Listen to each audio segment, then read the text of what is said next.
Hi Dharma Circle, Swati here, the Embodied Dharma Coach. It's day 5 of my Guru Purnima offering to you. Every day this past week, I've been sharing the 4 pathways of Dharma with you and supporting you in not only the pathways of Dharma, but the pathways of your dharmic business as well. And today is pathway 4, which is moksha. And moksha is what many spiritual gifted women are after, but we need to ground this in the material world. And we had some really interesting dialogue taking place in our group today. And I want to highlight some of that and the why behind my offerings and why I'm so passionate about what I do. And the power of both moksha and artha and kama, or dharma and moksha, which are very spiritually oriented, and then the material reality of artha and kama. So moksha, first of all, translates as liberation. It is freedom. And often from a Jyotish perspective, we refer to moksha as that which is designed to liberate the soul from suffering or attachments. Ketu is the moksha planet. I refer to him as the trauma node. In fact, we can see in your Jyotish chart where this trauma lives in your body and how it's impacting all areas of your life.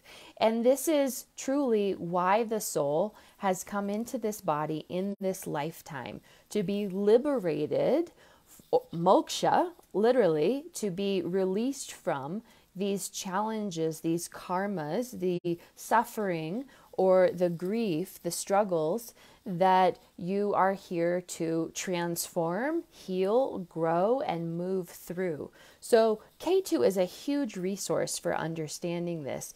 And then 7 houses away, it's always Rahu pulling us into desire and the soul's desire in this lifetime. So if you want to know more about your why am I here? What is my personal mythology that I'm here to transform and heal from?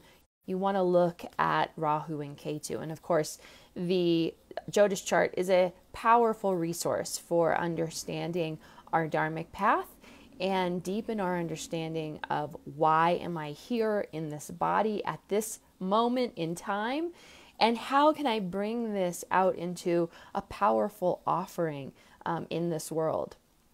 You're also going to want to look at Moksha houses in your Jyotish chart. And these are houses 4, 8, and 12. Each one of these is a very unique expression of liberation and moksha. They're all considered spiritual houses, so they are not connected to the material world. And often I get clients who have a lot of planets or a lot of connections with these moksha houses. And so there's a rich spiritual life, but it's not grounded in the material world. And so they struggle to actually bring their spiritual awareness and gifts into an embodied expression here in the material world. And this is one of the biggest challenges I see with moksha.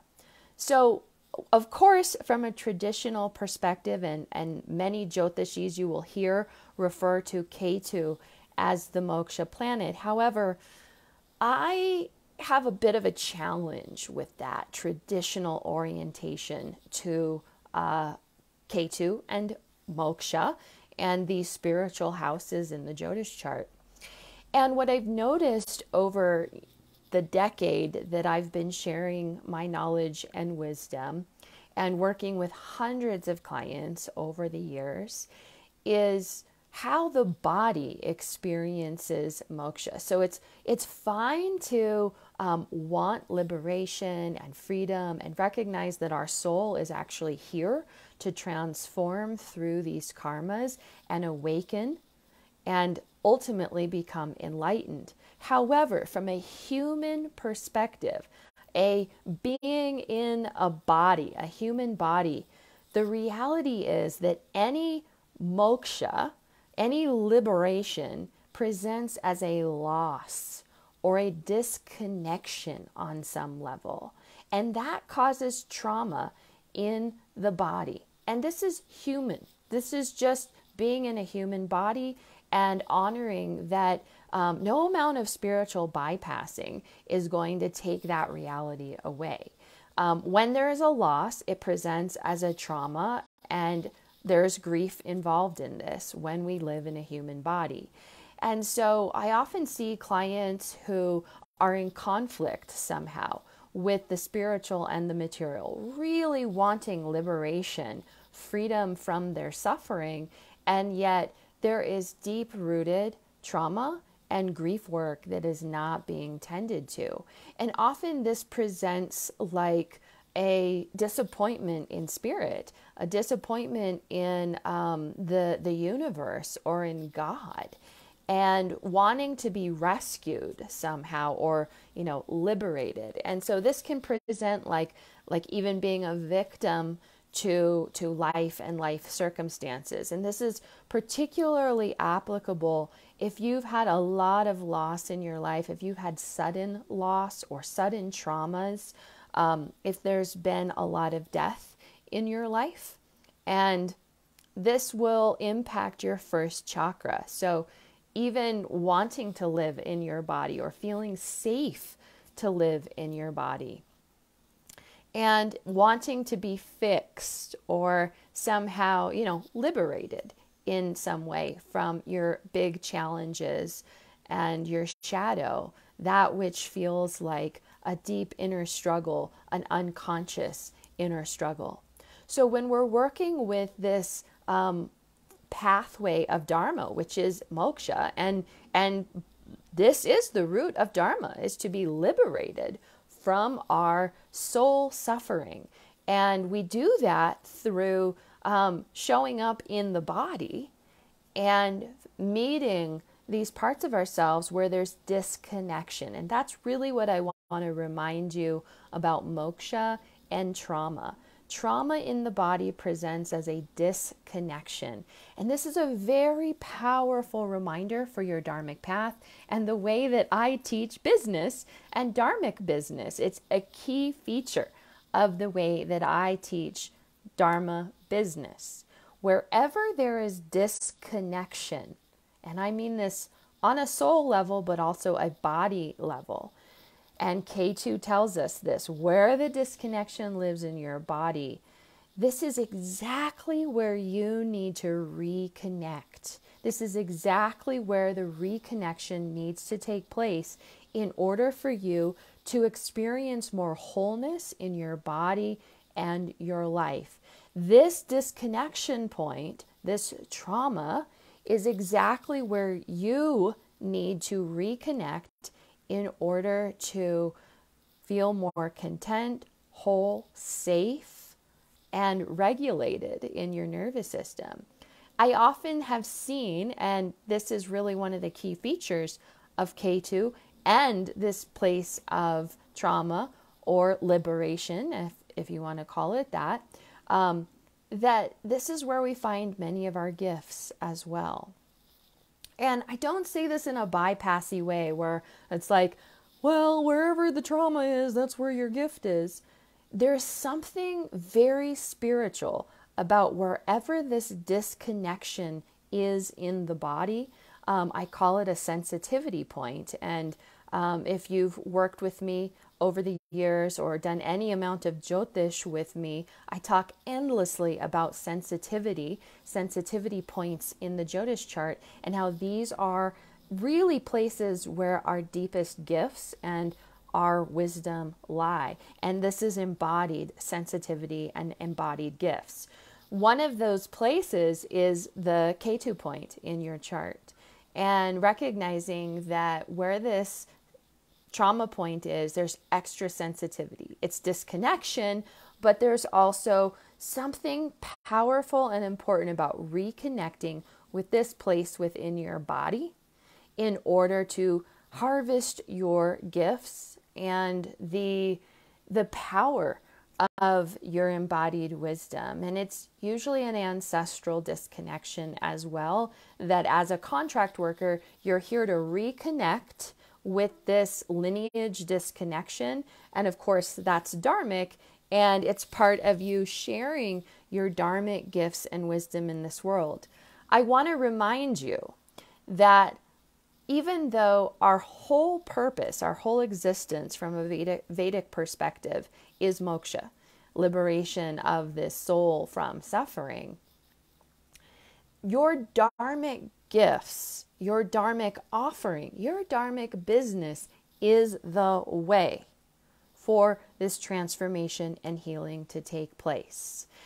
And I want to invite you to forget everything you've ever been taught about business and marketing, because quite frankly, it doesn't apply to a dharmic business. And this is where a lot of you are getting stuck and challenged. What you are missing is so simple and so basic when it comes to the dharmic path.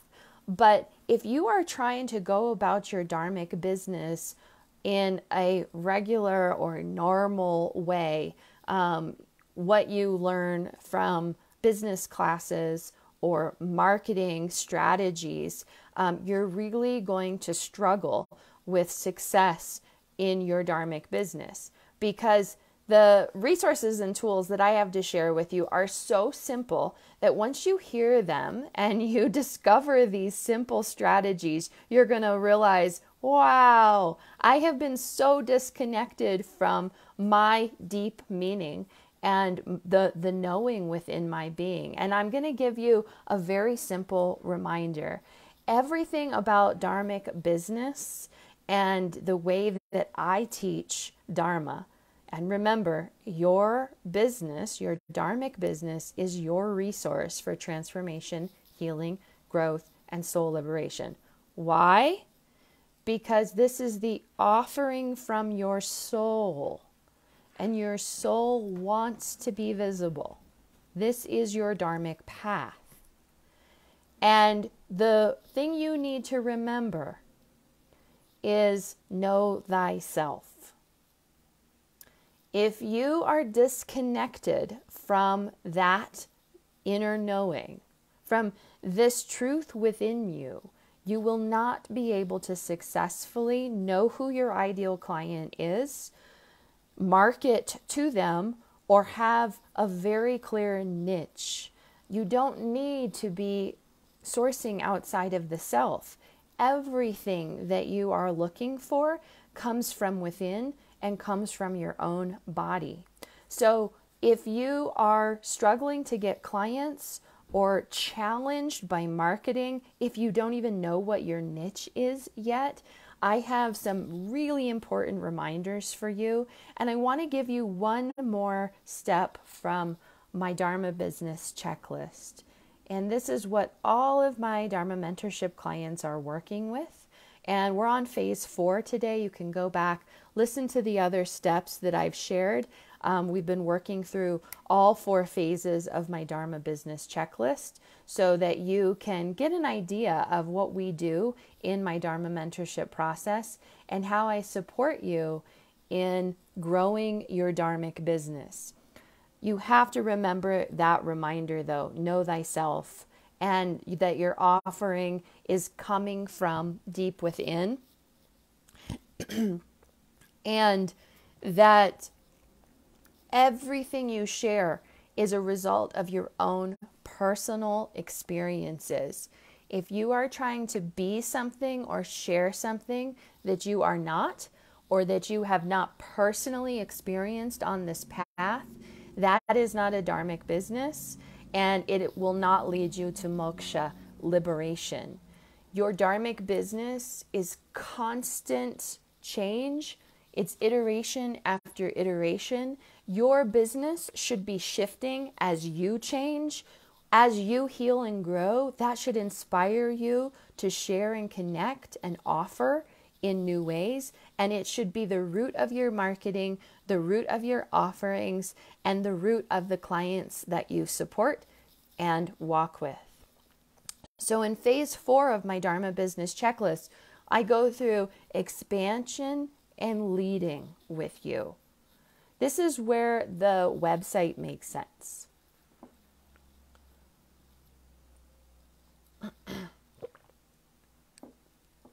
So a theme I've noticed time and time again with women who are disembodied, women who have great intentions but are terrified of being visible and seen on some unconscious level, or they're resisting their own power. It could be a disembodiment, a fear of being successful, a fear of being in the body and being successful. They'll focus on the wrong things at the wrong time. And that's a form of self-sabotage. It's one of the reasons why I created the Dharma Business Checklist, because I want you to be moving through the process of a solid foundation for your business and not getting sucked into these shiny objects that don't lead to revenue. And often I'll see women like creating a website, but they have no clients, or they are, focusing on strategies that don't actually lead to success. And what I mean by that is expanding and growing your reach, that growth piece we talked about in phase 3, and getting distracted by things like logos or website design, or even the colors that you use or the fonts that you use. Now, those are all important. And in phase 4, it makes sense to be looking at those things. And certainly from a growth and expansion level of your business, you need to have working capital in order to start investing in your business. So everything I'm sharing with you has to be in place before we could even talk about investing in your business, expanding it, and getting those resources in place, like a marketing team or a business coach that's going to help you scale to 7 figures. These are the foundational pieces that you have to have in place before you could even go there. And so in phase 4, once you have revenue streams open and channels of growth open, then it makes sense to build your website or have a blog so people can come and connect with your content. This is where, creating a Facebook page or having a Facebook group really makes sense. And actually, depending on where things go with Facebook, having that in place in phase 3 actually makes sense as well, because you're going to need that. Also, private platforms. I'm having a lot of success outside of Facebook. I think those are channels that we all need to start leaning into and experimenting with, because Facebook is slowly transitioning into something that might not be as utilized as it's been in the past. And that's one of the things I was talking about with my Dharma mentorship clients today in our group session. Creativity, being able to pivot, being entrepreneurial is absolutely vital, no matter if we're in an economic downturn or not, or a pandemic or not. This creativity piece, trying new things, being innovative, it's absolutely vital for the success of your business. So try some new platforms, see what works. In phase 4 of my Dharma Business Checklist, this is where those platforms make sense. It makes sense to build your mini course. It makes sense to, have a very clear platform for yourself. This is where having 5-day challenges or master classes really makes sense. And having outreach going on. collaborating with other people. You have a foundation in place, and now is the time to grow and expand with that. Being interviewed, getting on podcasts, or starting your own podcast.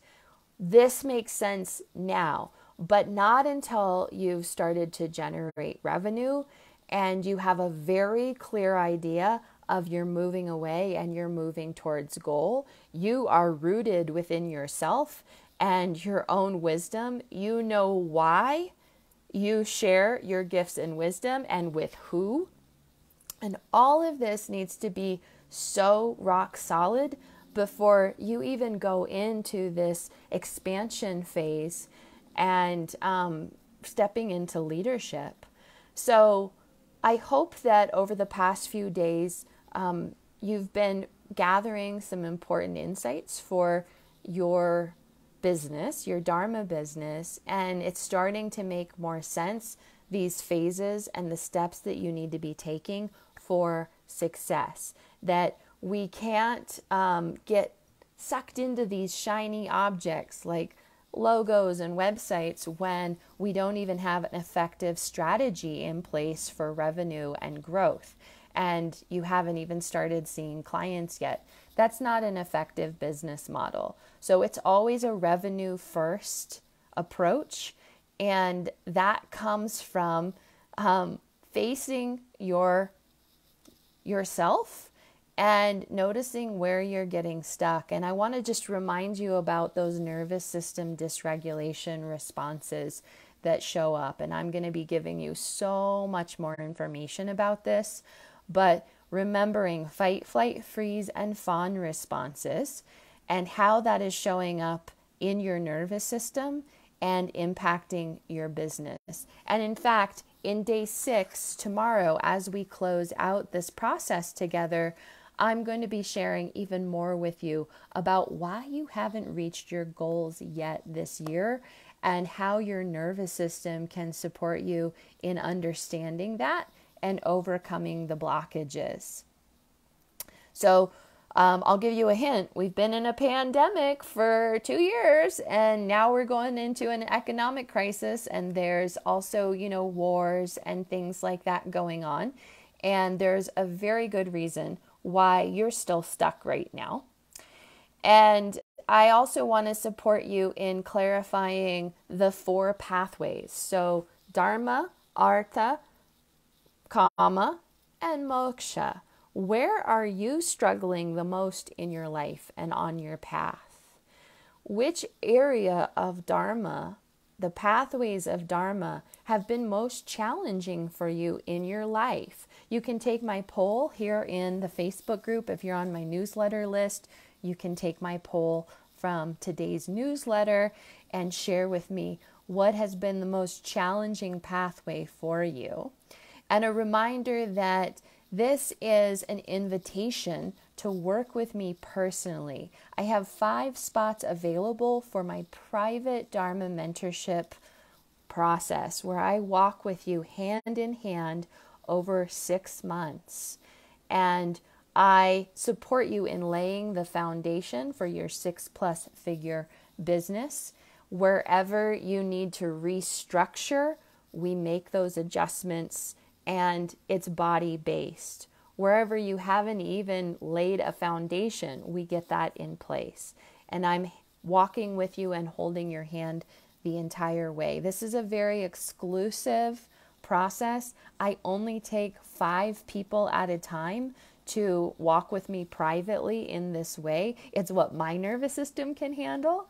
And I am personally inviting you to walk with me over the next 6 months. Make sure that these channels are open and receiving, and that you're reaching your 6+ figure income goals, all while supporting a regulated nervous system, creating a body-centered Dharma business. Remember, it's different than a regular old business model. And if you're noticing that you are not achieving the success in your body and your business, it's time to start thinking differently. Reminder, forget everything you've known so far. If you really are seeking a deep soul nourishing offering in this world, you have to do business completely differently. It's not going to look like anything anyone else is doing, and certainly your business structure has to be completely different. And we can never separate body from business. So if you are ready for this high level of support that guarantees success in body and business, honoring Dharma, Artha, Kama, and Moksha, please book into my calendar. I'm going to put the link in this video so that you can book into my calendar directly, and we'll discuss Dharma mentorship. And if this is right for you, if the timing is right for you, if you're really committed to success in the next 6 months and what that will look like as we walk together.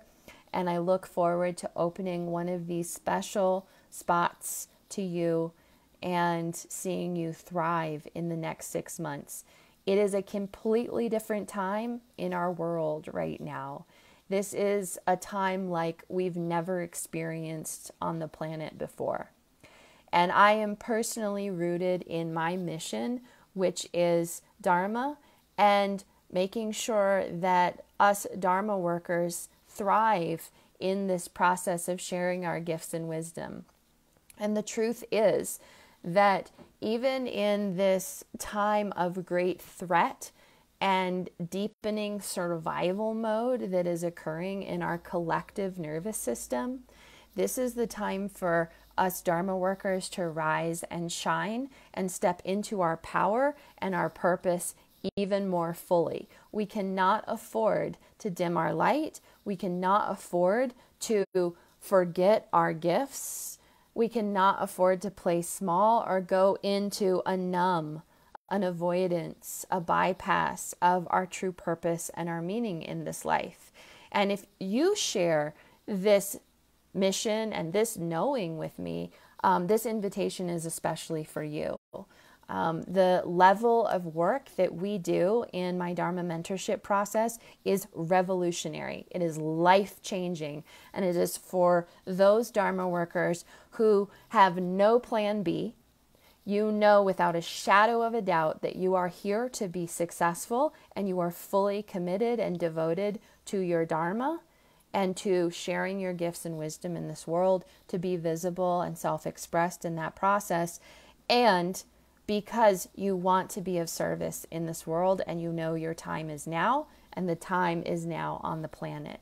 I'm talking to you, and I look forward to meeting you, and I will look forward to seeing you book into my calendar so that we can discuss the Dharma mentorship process and how it can support you in the next 6 months. Well, Saturn is retrograde. What a perfect time to do the cleanup and get a proper structure in place. This is a great time to do it. Tomorrow we'll close out this Dharma Pathway series with even more resources and tools. I'm going to help you identify where you're stuck on this path of Dharma, where these pathways might be getting you stuck, and also how the nervous system can support you in even more clarity about what you need and why you're still challenged and disconnected and not reaching your goals. Your nervous system has all the answers that you're seeking. I'll see you tomorrow.